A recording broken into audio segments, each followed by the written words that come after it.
I'm going to talk about climate change and security, also about aid, trade, but unfortunately not tourism.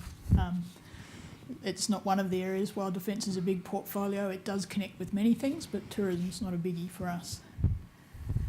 So I'm going to briefly cover Defence's policy position on climate change and security. I'll then talk about our efforts in aid, particularly regional aid in the Pacific, a little bit about trade, and then I'll ask that question that we've been left posed with, I think.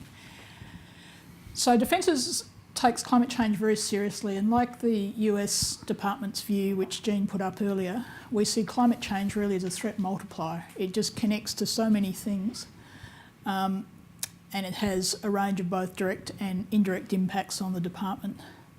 So we first had this as a public policy position in our 2009 white paper. We talked a little bit more about it in 2013, and our most recent white paper, the 2016 white paper, has quite a substantial piece on climate change.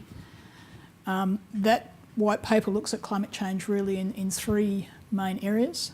One, looking at the direct impact on Defence estate. Defence is one of the largest Commonwealth property owners, and we've pretty much got estate everywhere, and most of that estate is by the sea. So we did participate in the Coast Adapt workshops that NCARF pulled together, and we are, like the US Department of Defence, looking very seriously at what adaptation measures need to be adopted to ensure that we can continue to generate capability from the estate. The second one is the one that I think very prominent recently with Cyclone Debbie, but also Cyclone Winston a couple of years ago in Fiji, is our response to disasters. That's where most of our aid, if you like, from Defence is delivered. It's actually the point of disaster rather than preemptive or in the prevention phase. We do have some aid delivered there, but not as much as our response to disasters. And the final piece of where Defence sees climate change is in that contributor or threat multiplier to global conflict, and this is where it connects to trade, to tourism, to pretty much everything, because a sort of stable global order, which is functioning, doesn't require the application of defence forces. But if we see either through food shortages or collapse of global governance or regional governance, increasing conflict, that's when the application of defence tends to be required. And that's the one that's really hard to grip up. I think we have a fairly good understanding of direct impacts on a state, a reasonably good understanding of how increasing frequency of disasters is requiring more defence efforts. And this has been a long-term trend. It actually goes back to the early 1990s, where we can see an increasing trend in defence having to respond to events in our region. And in fact, we now even jokingly refer to this as Operation Deny Christmas, because both the peak of the fire and the cyclone season happens to be around December. There's also another peak in April. I'm not quite sure why that's the case. So focusing now on humanitarian and disaster relief, which we call HADAR. This is one of Defence's key missions, but most of the capabilities we have in this space are what we call dual-use capabilities. So they're not normally purposely built or purchased for the purpose of doing disaster relief. And in fact, in many ways, while Defence is often seen, it's not the first responder. Ideally, the responses are coming initially from capacities in local governments or state governments or regional governments, because it's an expensive and costly option to use Defence Force to deliver disaster relief. And there's also quite a bit of research that suggests that the money spent in the prevention and capacity building phase of disaster relief and building resilience is a more effective way. So this touches on some of those cross-portfolio points that John was touching earlier. It's really need for the Australian government to look at how it's investing across its entire portfolio to respond to climate change. We do have quite an extensive exercise program in the Pacific, which does go to training and building capacity with regional partners. And we have over 14 defence exercises and training activities that specifically look at disaster response in the Pacific region. These I also conducted with Foreign Affairs and Trade as a partner in some of those activities, and also with the US, France and New Zealand.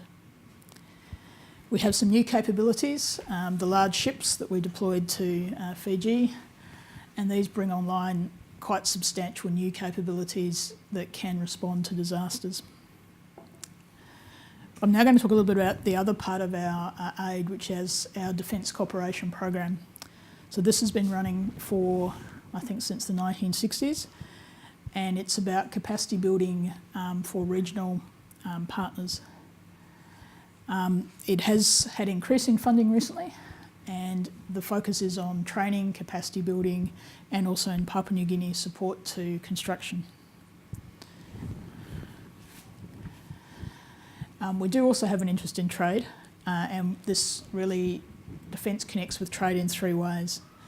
Firstly, a healthy global and regional trade contributes to prosperity generally and economically, and so a robust, effective Australian economy means that we have the money to basically fund the Defence Force. We can afford both guns and butter, and as you probably appreciate, defence spending is normally linked as a percentage of GDP, so the more effective Australia is and the more competitive it is, as John has said, under climate change, that also creates a competitive advantage for defence as well. Secondly, as you appreciate, Australia is at the end of many global supply chains, and it is a nation that requires both import and export, largely by sea but also by air, and there's a defence responsibility to protect those global supply chains if necessary.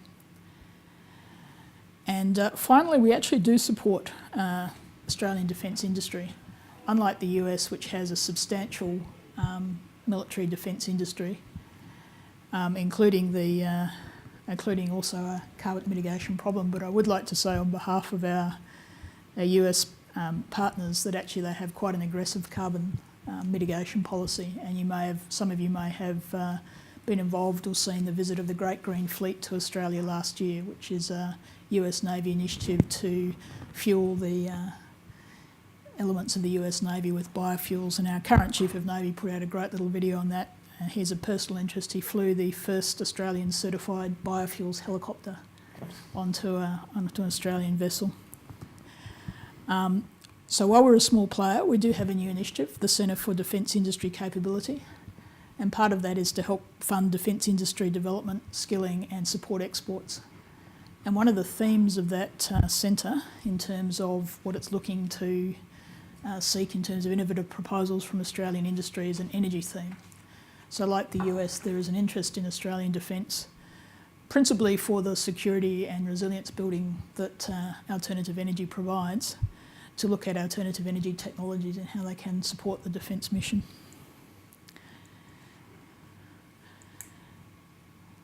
So in conclusion, while we're not the lead on trade and aid and tourism, that's Department of Foreign Affairs and Trade, Defence does have an interest in really anything that is a global issue, because almost anything that is a global issue creates a security environment that could be favourable or unfavourable to defence.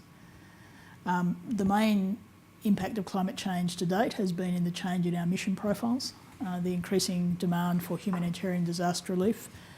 And just touching on that question, if I may, Jean, we have actually done some research looking at Pacific nation resiliency.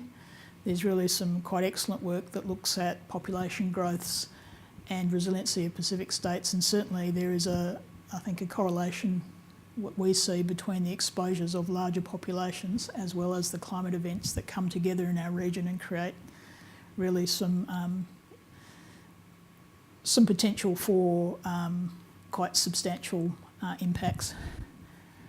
And then looking forward to that, further forward to that broader climate change as a threat multiplier, we hold a similar position as some of you may have seen with the film Age of Consequences that was screened earlier this year.